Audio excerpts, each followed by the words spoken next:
Hello friends, welcome back KBS store channel நண்பர்களே. இன்றைக்கி நம்ம சேனலில் என்ன பார்க்க போகிறோன்னா, ஒரு இன்ட்ரெஸ்டான ஜோதிட தாள்களை தான் அதிரடியாக பார்க்க போகிறோம்.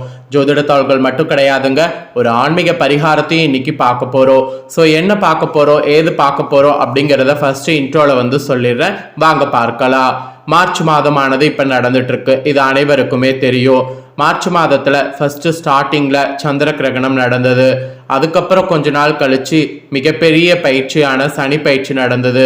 இந்த மாதிரி மார்ச் மாதத்தில் கிரக பயிற்சி, கிரகணம் இந்த மாதிரி நிறைய நடக்குது. இதில் ஆன்மீக சம்மந்தப்பட்ட நாட்களும் நிறைய வருது.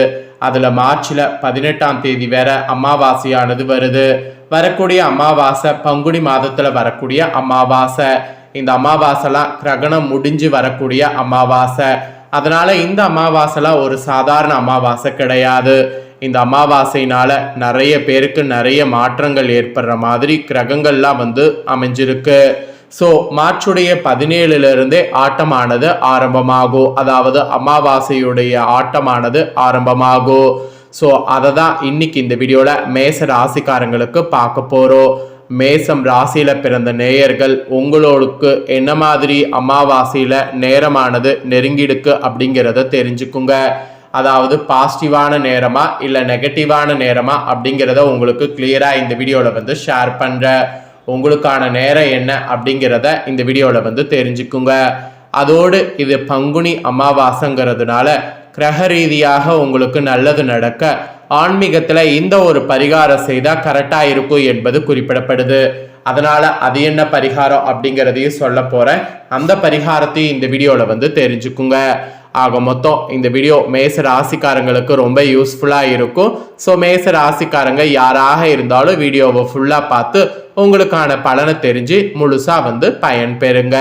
சரி, பலன்கள் பார்க்கலாமா? வாங்க. இரத்தக்காரகன் என்று அழைக்கப்படக்கூடிய செவ்வாயை ராசிநாதனாக கொண்ட மேசம் ராசி அன்பர்களே, இந்த ஒரு ஸ்பெஷல்ல இருந்து மனதில் தெளிவு பிறக்க போகுது. அலைச்சல்கள் குறைய போகுது. தாமதமாக நடந்து கொண்டிருந்த செயல்கள் துரிதமாக இந்த அமாவாசையிலிருந்து நடக்க தொடங்கும். மனதை ஒருமுகப்படுத்தி உழைக்க தொடங்குவீங்க. மற்றவர்களுடைய மனதை துல்லியமாக அறிந்து கொள்வீங்க. இந்த மாதிரி எல்லாமே நீங்க பார்த்தீங்கன்னு வச்சுக்கோங்களேன், சூப்பரா உங்களுக்கு அறியிற மாதிரி சூழ்நிலை அமைய போகுது. குடும்ப ரீதியாக பிள்ளைகள் வகையில ஆன்மீகத்துல ஈடுபடுங்க. அவர்களும் உங்க பேச்சை கேட்டு நடப்பார்கள். உங்களுடைய மனதை அழுத்தி கொண்டிருந்த பல பிரச்சனைகள் இந்த டைம் விலக போகுது. வெளியில கொடுத்திருந்த கடன்கள் எல்லாமே திரும்பவும் உங்க கை சேரும். இதுல சில தடைகள் ஏற்பட்டாலும் உங்களுடைய முயற்சிகள் அனைத்தும் வெற்றி வாகை சூடும். உங்களுடைய கவலைகள் படிப்படியாக குறையோ. புதிய வீட்டுக்கு குடிபெயரக்கூடிய வாய்ப்பு கூட இந்த டைம் உண்டாகும். ஒரு சிலருக்கு வழக்கொன்றில வழங்கப்படக்கூடிய சாதகமான தீர்ப்பினால் வருமானம் பெருகும். இந்த மாதிரி இந்த டைம் உங்களுக்கு நிறைய மாற்றங்கள் ஏற்படும். அப்புறம் தொழில் செய்யக்கூடியவங்களுக்கு வாடிக்கையாளர்களிடம் நிதானமாகவும் கோபப்படாமலும் நடந்து கொள்ளும். அப்பதான் நல்ல லாபங்கள் அள்ள முடியும். மற்றபடி கடுமையான போட்டிகளை சாதுரியமா சமாளிக்க ஆற்றல் உங்ககிட்ட இருக்கும். கொடுக்கல் வாங்கல் விஷயங்கள் வெற்றிகரமாக முடிவடையும். கூட்டாளிகள் உங்களுக்கு சாதகமாக நடந்து கொள்வார்கள். அதே சமயம் புதிய முதலீடுகள்ல கவனமா இருக்கணும், இல்லைன்னா அதுல உங்களுக்கு பாதிப்பு வருங்க. அப்புறம் உத்தியோகத்துல இருக்கிறவங்களுக்கு சொல்லப்பட்டிருக்கு, உத்தியோகத்துல இருக்கிறவங்களுக்கு பதவி உயர்வு கிடைக்கும். மேல் அதிகாரிகள் உங்க பேச்சுக்கு செவி சாய்ப்பாங்க. அலுவலகத்துல உங்க மரியாதை இனி உயரும். விரும்பிய இடமாற்றம் கிடைக்கும். அதே நேரம் எவரை பற்றியும் புறம் பேசாம சக ஊழியர்களுடைய நட்பை காப்பாற்றி கொள்ள முயற்சி பண்ணீங்கன்னா கண்டிப்பா அதுவும் உங்களுக்கு சக்சஸ் ஆகும். அப்புறம் அரசியல் இருக்கிறவங்களுக்கு கூட தொண்டர்களுடைய தேவைகளை முழுமையாக பூர்த்தி செய்வது உண்டாகும். உங்க முயற்சிகள் அனைத்துமே வெற்றி பாதையை நோக்கி செல்லும். அதோடு கட்சி தலைமை இடத்துல கூட நல்ல பெயர் வாங்குவீங்க. சமூகத்துல உங்க அந்தஸ்து உயர்வதற்கு கூட வாய்ப்பு இருக்கு. அதே சமயம் நண்பர்கள் போல் பழகக்கூடிய எதிரிகளிடம் இந்த டைம் எச்சரிக்கையாக இருக்கணும். பொதுவாகவே பிறரிடம் பேசும் நேரத்தில் நிதானம் தேவை. எதிர்கட்சியினர் உங்களை பற்றி பரபரப்பு அவதூறுகள் குறித்து நீங்க கவலைப்பட வேண்டாம். அதெல்லாம் போற போக்கில் தட்டி விட்டு போங்க. அதுதான் உங்க வாழ்க்கைக்கு நல்லது. ஸோ இதுலலாம் ரொம்ப விழிப்புணர்வோடு இருக்கணுங்க, ஞாபகம் வச்சுக்கோங்க. அதுக்கப்புறமா கலைத்துறையில் இருக்கிறவங்களுக்கு புதிய புதிய வாய்ப்புகள் தேடி வரும். அவற்றில் உங்கள் திறமையை வெளிப்படுத்தினீங்கன்னா ரசிகர்களுடைய ஏகாப்த ஆதரவை பெற முடியும். உங்களுடைய செல்வாக்கு மெயினாக உயரும். பணவரவு அமோகமாக இருக்கும். புதிய வாகனம் வாங்கிறது அதெல்லாம் உங்களுக்கு சாத்தியமாகும். ரசிகர்களுடைய ஆதரவு, வெளிநாடுகளுக்கு பயணம் செய்கிறது, இந்த மாதிரியான வாய்ப்புகள் உங்களுக்கு கிடைக்கும். கிடைச்ச வாய்ப்பை பயன்படுத்தி முன்னேறுவது உங்களுடைய புத்திசாலித்தனம். அப்புறம் பெண்மணிகளுக்கு கூட கணவரிடம் அன்பும் பாசமும் இந்த டைம் அதிகரிக்கும். உறவினர்கள் உங்களை அனுசரித்து செல்வார்கள். பணவரவு சீரும் சிறப்புமா இருக்கும். உடல் ஆரோக்கியம் சிறப்பாக அமையும். மெயினாக எங்கும் எப்போதும் பேசக்கூடிய நேரத்தில் நிதானங்கிறது தேவை. அது இல்லைன்னா உங்களுக்கு தான் பெரிய இழப்பு.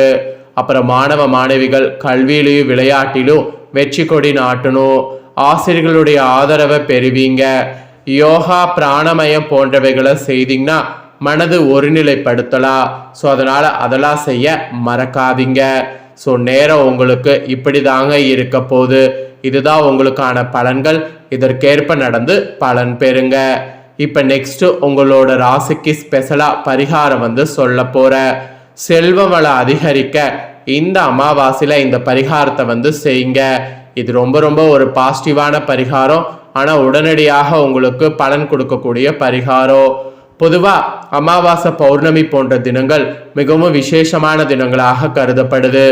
இந்த தினங்களில் நாம் செய்யக்கூடிய எந்த ஒரு வழிபாடாக இருந்தாலும், பரிகாரமாக இருந்தாலும் அதற்கு அதிக அளவில் பலன் கிடைக்கிறது என்று கூறப்படுது.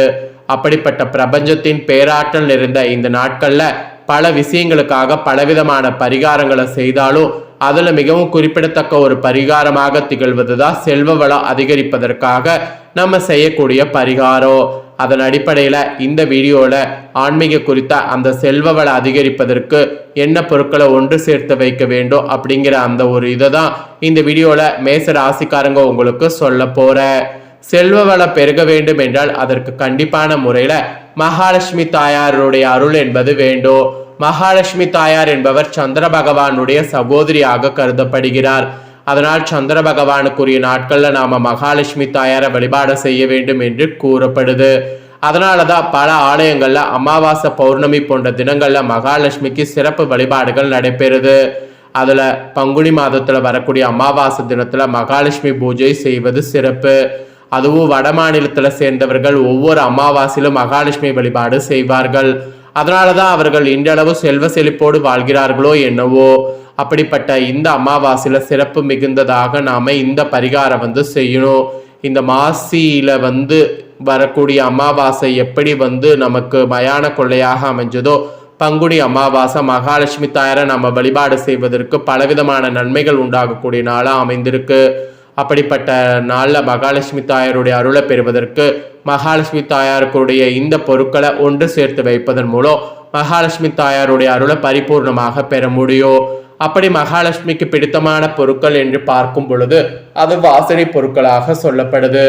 எந்த இடத்தில் வாசனை நிறைந்து இருக்கிறதோ அந்த இடத்துல மகாலட்சுமி தாயார் அருள் இருக்கும் என்று இருக்கு. அதில் படி ஏலக்காய், கிராம்பு, பச்சை கற்பூரம் இந்த 3 பொருட்களுமே அதுக்கு உகந்த பொருட்களாக சொல்லப்படுது. இந்த 3 பொருட்களுமே எந்த இடத்தில் இருக்கிறதோ அந்த இடத்துல மகாலட்சுமியின் அருள் பரிபூர்ணமாக கிடைக்கும். அதனால பங்குனி அமாவாசையில இந்த மாதிரி 3 பொருட்களையும் ஒரு சேர மகாலட்சுமி தாயார் படத்திற்கு முன்பாக வைக்க வேண்டும். பச்சை கற்பூரம் சிறிய துண்டு, ஒரு கிராம்பு, ஒரு ஏலக்காய் இவை 3ஐயும் மகாலட்சுமி தாயார் படத்திற்கு முன்பாக ஒரு கிண்ணத்தில் அல்லது அகல் விளக்குல போட்டு வைத்து விடுங்க. நாள் முழுவதும் இது அப்படியே மகாலட்சுமி தாயார் படத்திற்கு முன்பாக இருக்கட்டும். மறுநாள் அதை எடுத்து பணம் வைக்கக்கூடிய இடத்துல வைத்து விட வேண்டும், அல்லது பர்ஸ்ல கூட போட்டு வைத்து கொள்ளலாம். இதை அப்படியே எடுத்து வைக்க வேண்டும், மூட்டையாக கட்ட வேண்டாம். பச்சை கற்பூரம் காத்துல கலந்து விடும், ஏலக்காயும் கிராம்பும் மட்டும் அப்படியே இருக்கும். இதை நீங்க செய்ய செய்ய உங்களுக்கு நல்ல முன்னேற்றம் ஏற்படுவதை நீங்களே பார்க்கலாம். ஸோ இந்த 3 பொருட்களை சேர்த்து வைப்பதன் மூலம் விரைவிலேயே நம்மளை பிடித்த தரித்திரம் நீங்கி செல்வ வளம் அதிகரிக்கும் என்பது கூறப்படுது. அதனால நம்பிக்கையோட இந்த பரிகாரத்தை மேச ராசிக்காரங்க செய்து பாருங்க. இந்த வீடியோவை உங்க ஃப்ரெண்ட்ஸ் ஃபேமிலிக்கும் லைக் பண்ணி ஷேர் பண்ணுங்க. உங்களை போல உங்க ஃப்ரெண்ட்ஸ் ஃபேமிலியில் இருக்கிறவங்களும் மேச ராசிக்காரங்களா இருந்தாங்கன்னா இதை பார்த்து பலன் பெறட்டும். இதே போல் புதிய அப்டேட்டான நிறைய வீடியோ நம்ம சேனலில் போடப்படும். அதை எல்லாமே உடனுக்குடனே தெரிந்து கொள்ள மறக்காமல் நம்ம சேனலை சப்ஸ்கிரைப் பண்ணுங்கள். கூட பெல் பண்ண ப்ரெஸ் பண்ணுங்கள். அப்போ தான் நான் போகிற மற்ற அப்டேட்டான எல்லா வீடியோஸும் உடனுக்குடனே தெரிந்து கொள்ளலாம். ஸோ மறக்காமல் பண்ணுங்கள். நெக்ஸ்ட் இதே போல் சுவாரஸ்யமாக வேறொரு வீடியோவில் உங்களை சந்திக்கிறேன். நன்றி, வணக்கம்.